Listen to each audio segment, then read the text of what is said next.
ഇന്നിപ്പോൾ ഞാനിവിടെ ഉണ്ടാക്കാൻ പോകുന്നത് പുട്ടുണ്ടാക്കാൻ അറിയാത്തവർക്ക് വളരെ വേഗത്തിൽ ഉണ്ടാക്കാൻ പറ്റുന്ന പുട്ടാണ് ഞാൻ ഇന്ന് ഇവിടെ കാണിക്കാൻ പോകുന്നത്.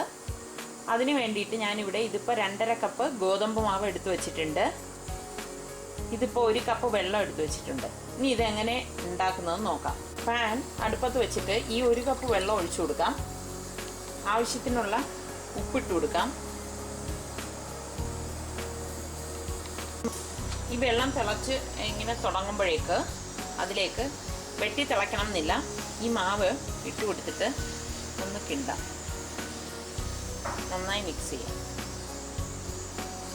നല്ലതുപോലെ ഇത് മിക്സ് ചെയ്യുക. ഇതിപ്പം നല്ലതുപോലെ മിക്സ് ചെയ്ത് വെച്ചിരിക്കുന്നതാണ്. എല്ലാ സ്ഥലത്തും നന്നായി മിക്സ് ചെയ്ത് വെച്ചിട്ടുണ്ട്. ഇനി അടുത്ത് എങ്ങനെ നോക്കാം. പുട്ടുണ്ടാക്കാനായിട്ട് ഈ സമയം കുക്കറിൽ കുറച്ച് വെള്ളം ഒഴിച്ചിട്ട്, വെള്ളം തീരെ കുറഞ്ഞു പോരുത്, കൂടിയും പോരുത്, വെള്ളം ഒഴിച്ചിട്ട് മൂടിയിട്ട് ഗ്യാസിൽ വെക്കാം. ആവി വരുമ്പോൾ പുട്ടുകുറ്റി ഇതിന് മീതെ വെച്ചു കൊടുക്കാം. ഈ കുഴച്ച് വെച്ചിരുന്ന മാവ് ഇത് മിക്സിയുടെ പൊടിക്കുന്ന ജാറാണ്. ഇതിനകത്തേക്ക് ഇട്ട് കൊടുക്കാം.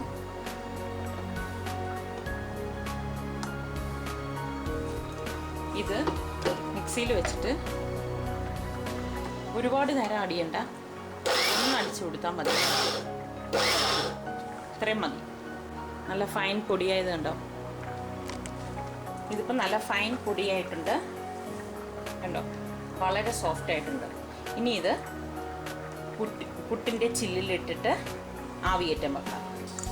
ഈ പുട്ടിൻ്റെ ചില്ലിലേക്ക് ആവശ്യത്തിനുള്ള തേങ്ങ ഇട്ട് കൊടുക്കുക. ഇതിലേക്ക് മാവിട്ട് കൊടുക്കാം. വളരെ സോഫ്റ്റ് ആയിട്ടുള്ളൊരു പുട്ടാണ് ഇങ്ങനെ ഉണ്ടാക്കുമ്പോൾ വരുന്നത്. പുട്ടുണ്ടാക്കാൻ അറിഞ്ഞൂടാത്തവർ ഇത് ട്രൈ ചെയ്ത് നോക്കുക. ഇനി ഇത് മൂടി വെക്കാം. ഇതിലേക്ക് ആവി വന്നിട്ടുണ്ട്. നമുക്ക്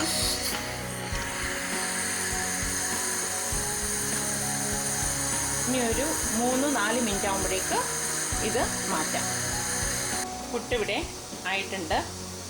നമുക്കൊരു പ്ലേറ്റിലേക്ക് മാറ്റാം.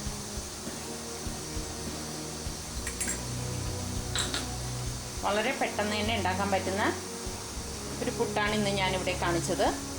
ഇത് കടലക്കറിയുടെ കൂടെ കൂട്ടി കഴിക്കാം.